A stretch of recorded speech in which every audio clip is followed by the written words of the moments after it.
అందరికీ నమస్కారం. నేను మీ నాగార్జున రెడ్డి, మాజీ పంచాయతీరాజ్ అండ్ రూరల్ డెవలప్మెంట్ ప్రభుత్వ సలహాదారు.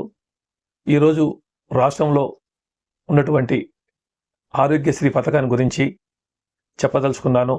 ఎందుకంటే గతంలో ఉమ్మడి రాష్ట్రంలో ప్రతిపక్ష నేతగా దివంగత ముఖ్యమంత్రి రాజశేఖర్ రెడ్డి గారు సామాన్య ప్రజలకు వైద్యం ఎలా అందుతూ ఉంది, వారు ఏ విధంగా ఇబ్బందులు పాలవుతున్నారు, ఏ విధంగా చనిపోతున్నారు, పుట్టిన బిడ్డకు కూడా హార్ట్లో హోల్స్ పడి చనిపోవడం, ఇవన్నీ చూసిన తర్వాత ఆయన మదిలో మెదిలినటువంటి పథకమే రాజీవ్ ఆరోగ్యశ్రీ. ప్రపంచంలో కానీ దేశంలో కానీ ఏ ముఖ్యమంత్రి కూడా చేయని సాహసోపేతమైనటువంటి నిర్ణయం.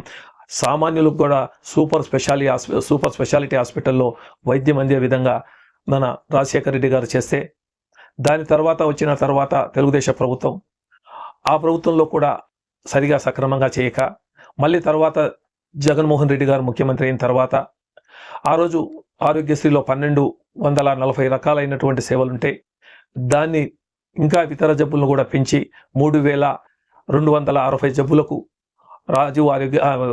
వైఎస్ఆర్ ఆరోగ్యశ్రీని ఏర్పాటు చేయడం కూడా జరిగింది.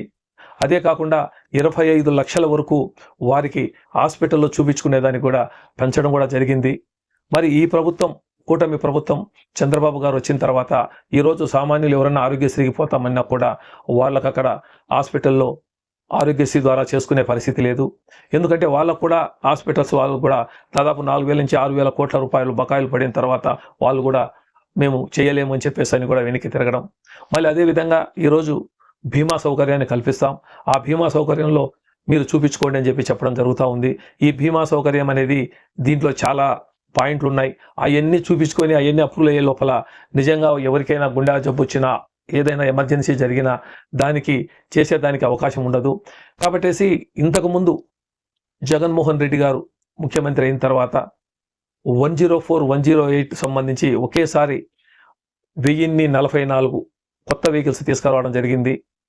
మరి అదేవిధంగా విలేజ్ క్లినికుల ద్వారా ఫ్యామిలీ డాక్టర్ ప్రోగ్రాం పెట్టి ప్రతి ఇంటికి కూడా జబ్బు అంటే బీపీ, షుగరు ఏమున్నా కూడా 17 రకాలైన జబ్బులకు వాళ్ళకు మందులు ఇచ్చేదానికి ఇంటికే డాక్టర్లు, నర్సులు పోయే విధంగా చేయడం కూడా ఏఎన్ఎంలు పోవడం జరిగింది.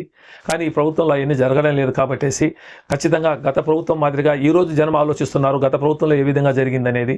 కాబట్టి ఈ ప్రభుత్వానికి కూడా మేము తెలియజేస్తున్నాం, మీరు కూడా గత ప్రభుత్వంలో ఏ విధంగా మెడిసిన్స్ ఇస్తున్నారో, ఏ విధంగా ప్రభుత్వ ఆసుపత్రులు ఏ విధంగా పనిచేస్తున్నాయో, ఇప్పుడు ఏ విధంగా పనిచేస్తున్నాయో ఒకసారి గమనించి తప్పకుండా మీరు మరి సరైన ప్రభుత్వ హాస్పిటల్ను సరైన మార్గంలో తీసుకురావాలని చెప్పి మనస్ఫూర్తిగా కోరుకుంటూ సెలవు తీసుకుంటున్నాను.